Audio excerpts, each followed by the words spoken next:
the hell? Sunny. Flood warning in effect until early tomorrow afternoon. Minor flooding is forecast. Why? When? Until early tomorrow afternoon. Impacts include at 29.0 feet. Flood waters encroached on very lowest lying business parking lots off of Route 114 in Lawrence and North Andover that are adjacent to the Shawshene River.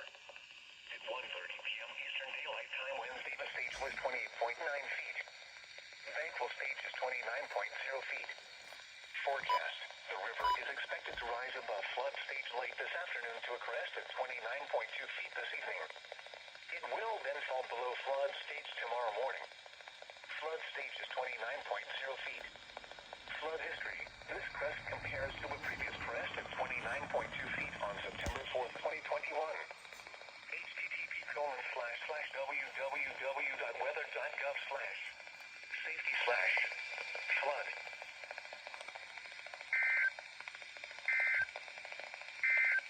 Wait, what? Flood warning in effect.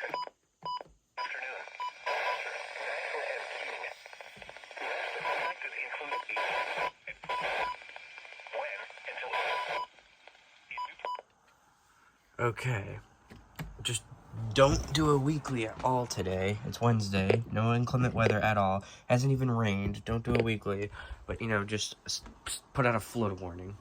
Just do a little river flood warning when there's no rain. Makes sense.